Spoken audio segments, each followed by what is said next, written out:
Hi everyone, it's really cold and frosty outside, but where's your boiler? If it's in the loft, stay tuned because I've got some good advice for you homeowners and installers how to prevent burst pipes and what to do with a frozen condensing pipe which goes outside, which we hate. So if your boiler's in the loft, you need extra lagging protection and antifreeze. Antifreeze? Never heard of it. I can bet you money your installer has not put antifreeze in your boiler in an unheated area, but I'm going to show you how it's done. So let's take a look and take care. Oh, and don't forget, please like and subscribe to our channel because it helps our algorithms and all that with YouTube. Thanks. Just a reminder that only boilers fitted with a factory frost protection circuit can be fitted in unheated areas, and by law the installer must fit an independent frost thermostat and pipe stat to protect the pipes and the house. If the boiler does not have factory fitted frost protection, it must not be fitted in an unheated area. Please have a look at this video and a couple of more regarding boilers in lofts, what needs to be done, and also on the health and safety side with the ladder.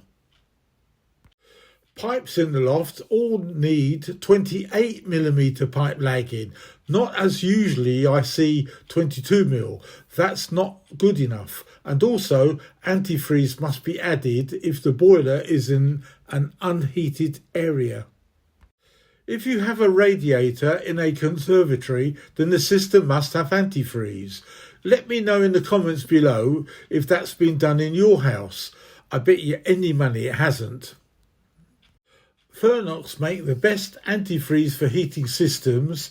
Have a look at their website, fernox.co.uk, and for more guidance, but it is compulsory, as we've said many times. Manufacturers now give us very long guarantees, 10 years plus, but they will insist that a water quality test is conducted each year apart from the usual emissions and safety checks. Otherwise, they may refuse cover and repairs. On every installation, the water quality must be checked and written in the benchmark book. As a homeowner, please make sure that this has been done because that will affect your guarantee, as I've just said.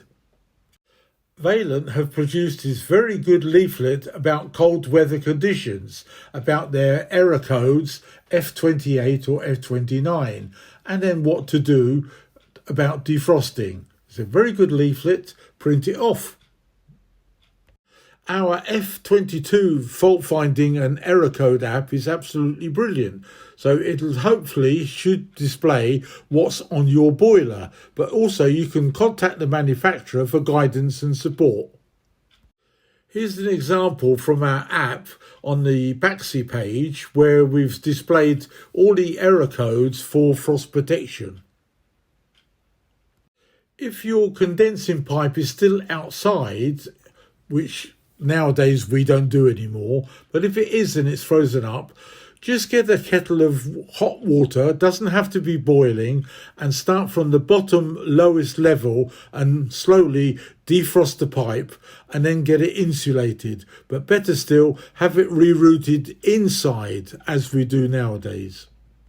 Our apps are available from the Apple App Store or Google Play, and I've made sure that they're especially easy to use and reliable. So whatever your skill level, whether you're just starting out in central heating or you're an expert, you'll find that these apps are just what you need. Please like and subscribe to our channel and share the video. If you're a homeowner or an installer with a central heating problem, leave them in the comments below. I do answer every single question that's put to me. Thanks again, all the best and take care.